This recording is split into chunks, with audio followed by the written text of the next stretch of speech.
আসসালামু আলাইকুম। নিয়ে আসলাম আজকে চিংড়ি মাছ ভুনা নারকেল দিয়ে। এর জন্য আমি চিংড়ি মাছ নিয়ে নিয়েছি হাফ কেজি এবং নারকেল নিয়েছি 1 বাটি। নারকেলগুলো আমি বেটে নিয়ে নিয়েছি 1 কাপ পেঁয়াজ, 4-5টা কাঁচামরিচ এবং চিংড়ি মাছগুলো নিয়ে নিয়েছি। দেখেন বাইরে বৃষ্টি হচ্ছে, বৃষ্টির কারণে একটু অন্ধকার অন্ধকার দেখাচ্ছে, তাই পাতিলে আমি তেল দিয়ে গ্যাসের চুলা অন করে আর যে মাছ চিংড়ি মাছ রান্না করব সেটা আমি আগে তৈলে ভেজে নেব।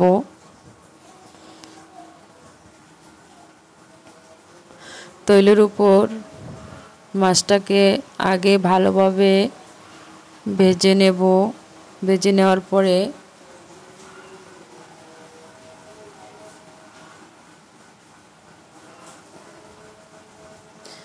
এমনিতেই বাগদা চিংড়িটি একটু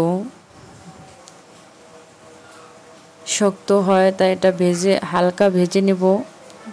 ভেজে নেওয়ার পরে আমি মাছগুলো তেল থেকে উঠিয়ে নেব।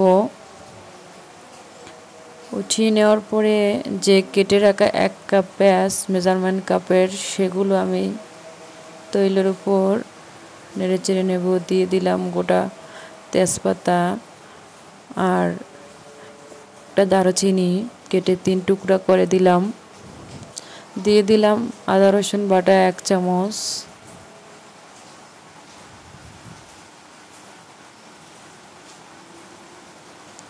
যে নারকেল আমি বেটে নিয়েছি সেগুলো এখন ছেড়ে তৈলের উপর দেব।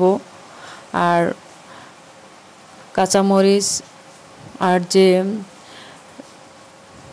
চিংড়ি মাছের মাথা, এগুলো আমি বেটে নিয়েছি একসাথে নারকেলের সাথে, এগুলো আমি আগে তৈলের উপর নেড়ে চেড়ে নেব।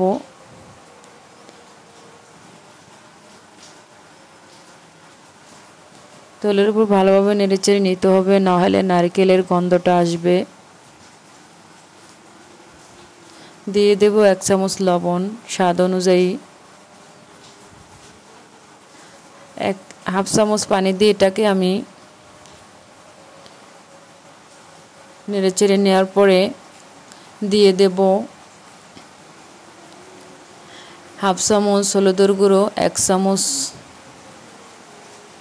মরিচের গুঁড়ো, হাফ চামচ ধনিয়ার গুঁড়ো,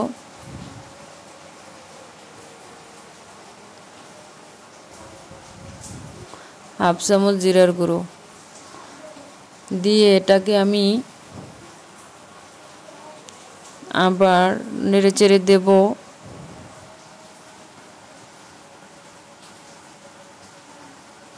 নেড়ে চেড়ে দেওয়ার পরে এক পর্যায়ে তখন দেখব যে আমার নারকেলের উপরে তৈল তৈল ভাব হয়েছে, তখন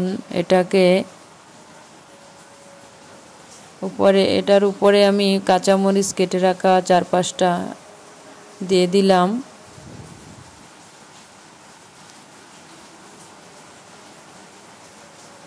নারকেল তো একটু কষাতে বেশি হবে, তাহলে স্বাদটাও বেশি ভালো হবে।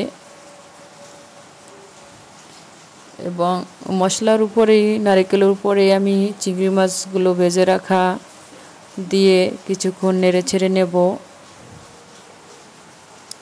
নেড়ে চেড়ে নেওয়ার পরে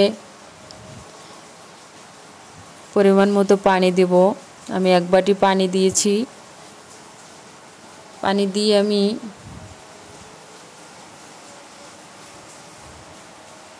হাই হিটে জাল রেখে এটাকে রান্না করব এবং কিছুক্ষণের জন্য ঢেকে রাখব।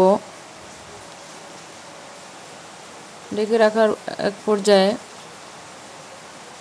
তৈলটা নারকেলের এবং মাছের উপরে উঠে যাবে, বুঝতে হবে আমার তরকারিটা হয়ে গেছে।